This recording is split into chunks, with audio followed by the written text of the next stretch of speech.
Good evening, respected teachers and my colleague.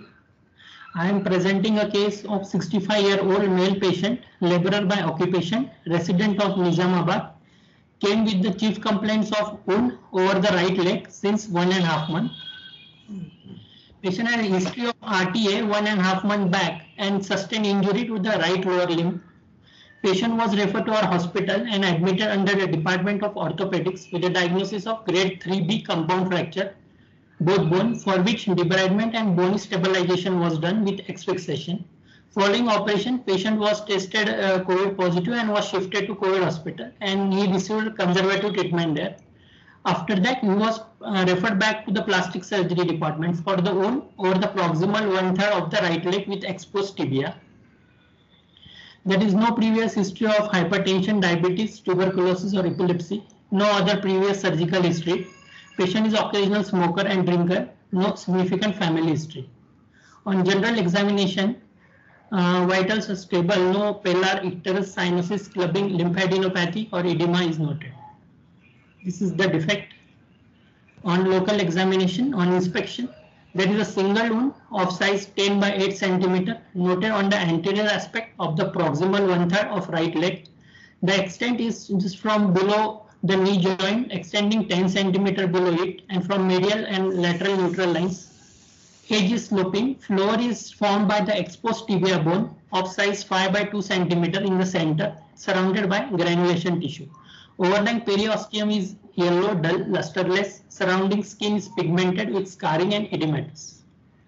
On palpation, inspection findings are confirmed. Tenderness is present. There is no local rise of temperature. Edema present. Over the medial aspect of wound, tibia is exposed, size 5 by 2 centimeter with surrounding granulation tissue. Peripheral pulses palpable, anterior tibial, posterior tibial and deep peroneal artery. Sensation of surrounding skin and the foot is normal. Knee movement is restricted. Ankle toe movement is normal with both passive and active range of motion. And I will also like to check for limb plane discrepancy and circumference from fixed bony point. On examination of the opposite leg, it's normal. Donor site examination, no any scar marks or wound noted on the thigh or posterior aspect of the leg. Should I continue, sir?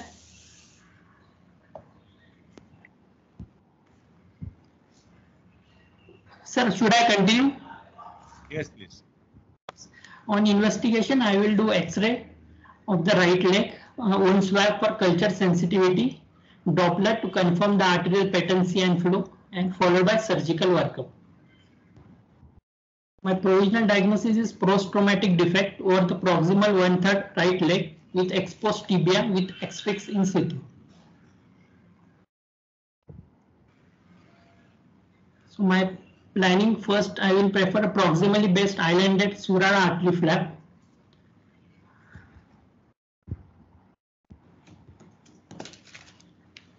Should I continue, sir? Yes. How do you do Doppler?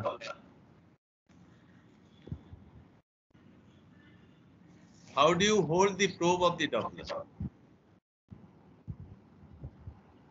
Perpendicular to the skin, sir. We'll hold. But how will you identify the perpetrators by doing the Doppler? The sound of the change in the sound, sir. When we put the Doppler over the perforator, you will hear the sound of the pulsation like sound. No, change from what to what? There will be no any sound on the rest of the skin. Once we put over the perforator, we will get the sound.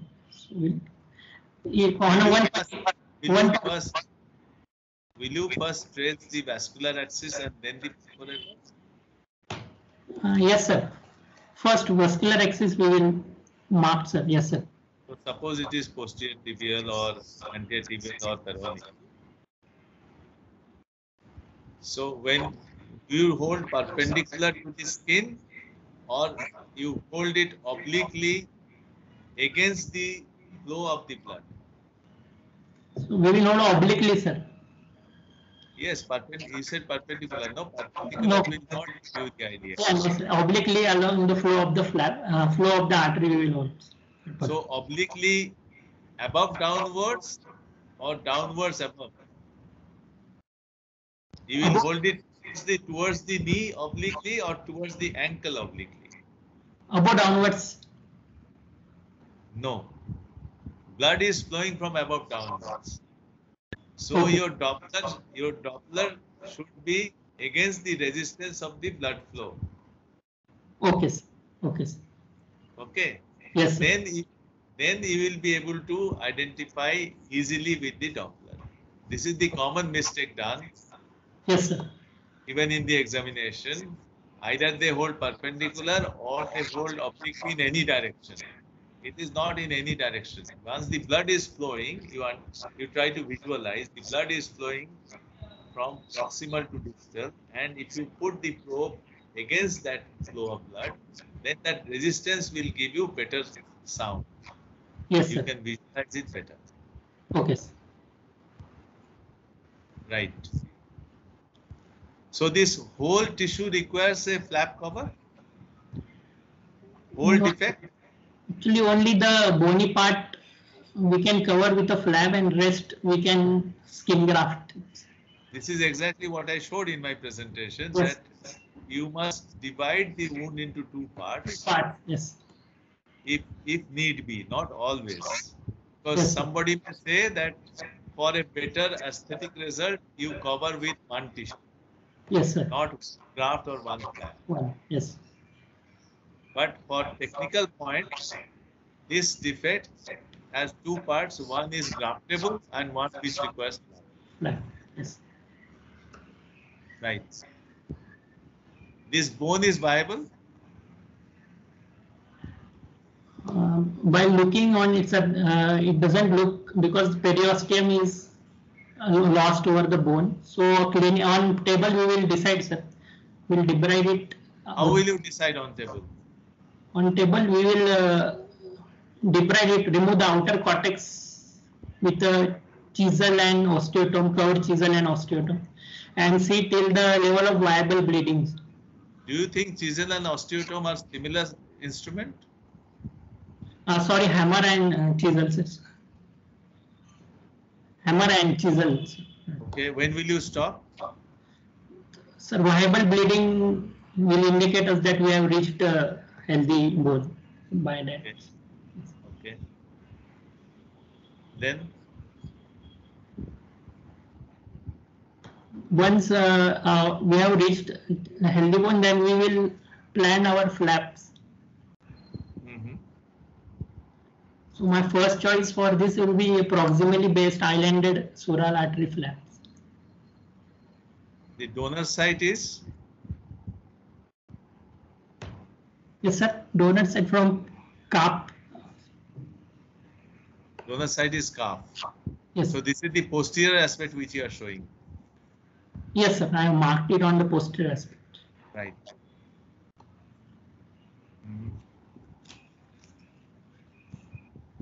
Why you have preferred that? Sir, because it's an axial pattern flap, so its blood supply is good and reliable. Plus, it involves only fasciocutaneous, so the affected side will be good. It will reach until the mid third of the leg, because the large pedicle, and also sensate flaps, sir.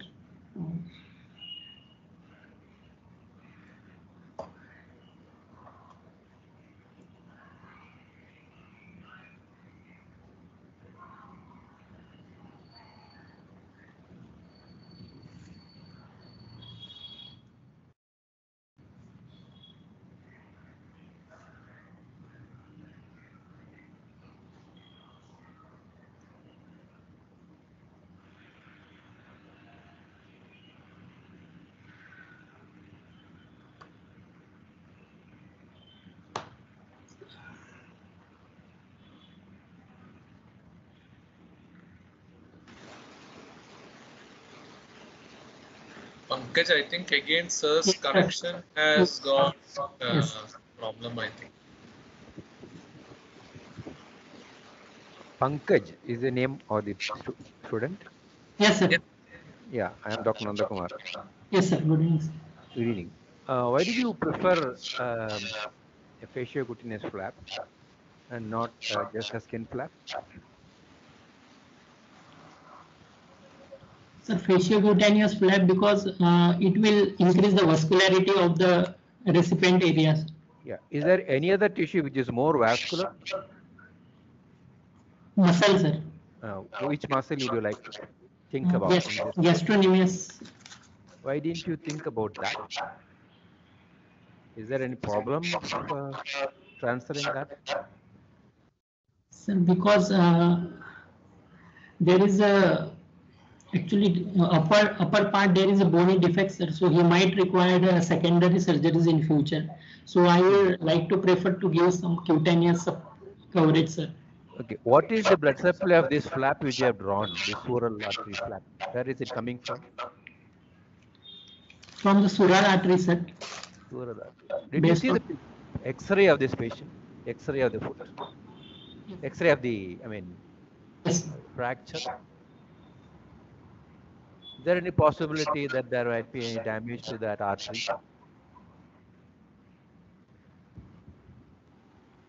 Yes or no? Yes, sir. Because it might. So, yes. if there is another problem of this gastrocnemius muscle flap is that his blood supply comes from the same area. Same areas, yes. So that is one thing.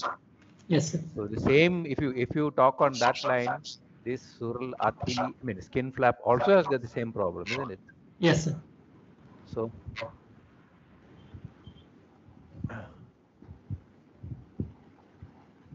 is there anyway? It may not be because the injury is much lower down. The popliteal fossa as such is not been damaged. We hope Yes. that because the origin of the best muscles in that artery may be intact. Yes. So, if you think on that line, is there any other alternative? We can take from thigh, sir. Either reverse ALT flap or perforator based flap from the thigh. Lateral aspect Go from down, the go down to that slide showing that flap, the sural artery flap. Yes. Okay. So, so always there is a provision for you to check the perforators, isn't it? Yes. We have the Doppler. We have the Doppler. Yes, sir. So, if there are perforators, that is, which perforators are likely to be there on this all along the length of the leg? Maybe either from the peroneal artery, Peroneal or yes. laterally, and more anteriorly, you may have few from the anterior also. Yes, sir. Okay, so if you go down little, below the defect, if you go below the defect, the anteritibial perforators also will be there in the lateral side. So can you plan just a fasciocutaneous flap? There was another view of this. There was another view of this lateral. I saw some other photographs, other views. Do you have some other views? Yes, sir. Photo. Yes. Yes. Yeah, this one. Yeah. This one. So actually, sir is telling that why not this flap? Yes, this sir. tissue is available. Based on the posterior tibial artery perforator, medially we can plan. Based on the proximal posterior tibial perforator, if you raise this flap, this will easily reach there. Yes, sir. Does the external fixator come in your way? May not. You can make the incision much more medially. Yes, sir. And then take the flap. Okay. So that's a possible thing, isn't it? Yes, sir. Yes,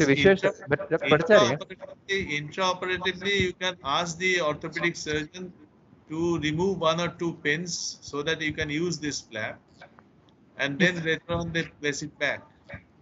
Okay, sir. Dr. Bhattacharya, yes. From the X-ray, yes. Can you show that X-ray, Pankaj? Yes. Yes. Is there any problem? The candidate says that he will think about either a gastrocnemius flap or a sural neurocutaneous flap.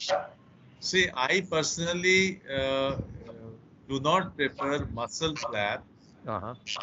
necessarily in a already traumatized limb, because that is a functional unit. If we can preserve a functional unit and use a fasciocutaneous flap, then both the things are taken care of. Okay, that's another thing. But now, from its But vascular blood supply, we can take a gastrocnemius one of the head, because the supply to the gastrocnemius is higher up in the level of the knee. okay. So maybe the vascularity of the gastrocnemius may not have been jeopardized, and that's a robust flap. Thank you. And another thing I would like to add is that in between, as I said, I will not like to sacrifice a functioning muscle in an already traumatized tissue, traumatized leg. So what I have used is I have used split muscle flap also. Yes. So you can split the gastrocnemius after raising and use the superficial part to cover the defect with a skin graft, and rest of the muscle remains intact. So a split muscle flap is also very well described, and I have used it several times. Yes. So again, you will split to the 50% of its length. Split to? You will split the 50% of this 50%. length 50%. because it is superficial and deep, not medial Yes. and lateral. No, not medial and lateral. Oh, okay. Superficial and deep. So split muscle flap is very well-known entity, and it can be used keeping the function of the muscle intact in a already traumatized. But it will be a slightly bloody procedure, isn't it? Splitting it. No. It's not a bloody procedure. Is there a plane? There is a plane between the superficial fibers and the deep fibers, and you can easily dissect it. It is not a bloody procedure. Okay. So can we proceed further, Pankaj? My second option will be Okay, you go ahead as you have planned. Let us see. yes. My second choice will be a medial gastrocnemius myocutaneous flap.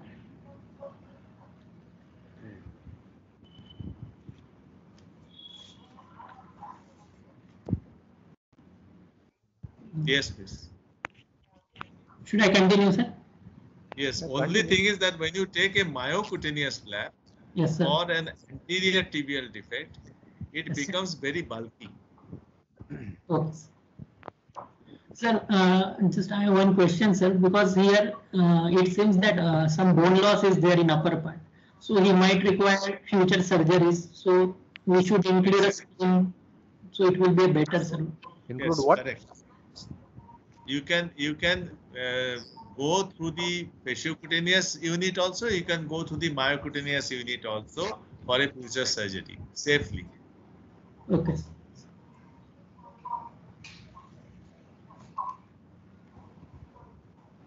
And my third choice will be a reverse ALT flaps. Reverse ALT. Yes. Yes.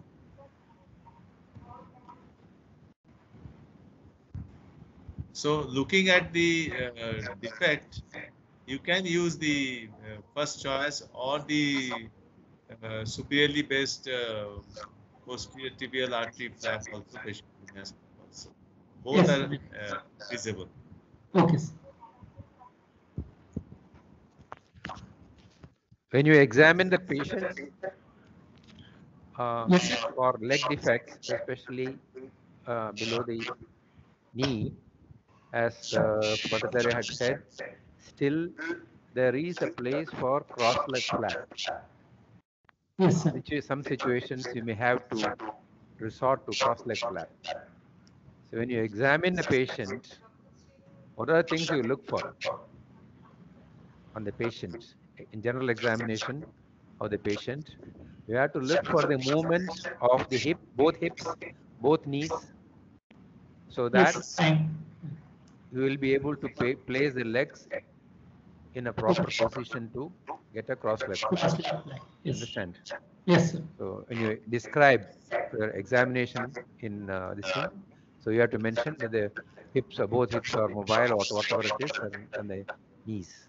Okay. Okay. Yes. You have already mentioned that the knee movement is restricted on this limb. Yes, sir.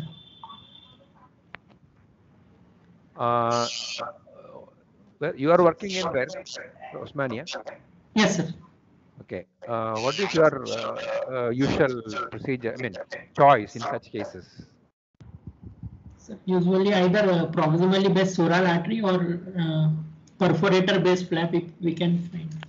You don't go for free flap directly. No, sir. No, sir. Okay. For those people, there are many centers where the free flap microsurgery is so commonly done, and for patients' convenience, everything is. I mean, they prefer to do free flaps. They have less exposure to these sort of things. So you have to train yourself for medical flaps, including cross leg flap. That is very important. Yes. Don't you think, Bhattacharya? Yes. That is important. Absolutely. Absolutely. Maybe after a decade or so, the examiners also would not have exposed to flaps. Then it will be possible to have only free flaps. Yes. Because as I said from the beginning only, that if you search for the tissue, That is most of the time for moderate up to moderate size defects, you will have available tissue. Whether it is one flap or a combination flap or two flaps, you can always execute these flaps very safely. Yes. Right. Anything else? Anybody wants to ask? Sir, Any one question? I have one question, sir. Yes. Can we, based on a lateral superior genicular artery perforator, we can. Propeller flap. Yes, sir. Can it reach that much? I mean. See, propeller flap, the whole purpose is that the donor side is closed primarily most of the area of the donor side except the distal part. So again, you have to feel the tissue, how much is the mobility is there, how much is the dimension of the flap is there, where is the perforator available so that you can propel the flap. If those are suitable, then one can use. But you know, as a for the patient, I think safety is most important. Do that flap which you are most comfortable and most safe. There may be more than one flap like that. That is your choice, individual choice. Yes. So more standard flaps should be used, but you must know the other flaps also at your function. Yes. Can once you Doppler it, it does not matter where the perforator is coming. The perforator has to be of adequate size. Do you know when we talk of adequate size of the perforator, what do we mean? What is the implication? What is the implication when we say the perforator is of adequate size?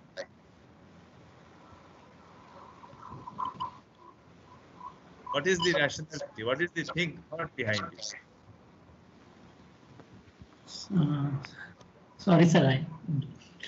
See, it is the size of the perforator means the internal diameter of the perforator. Yes. So perforator is classically divided into three categories: small, medium, and large. As simple as that. So small is up to 8 millimeter, 0.8 millimeter internal diameter. Small. If it is 0.9 to 2 millimeter, it is medium, and more than 2 millimeter internal diameter, it is large. Okay.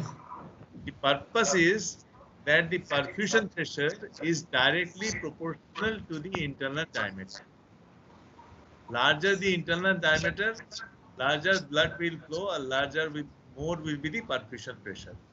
And the perfusion pressure decides the viability and the safe limit of the flap.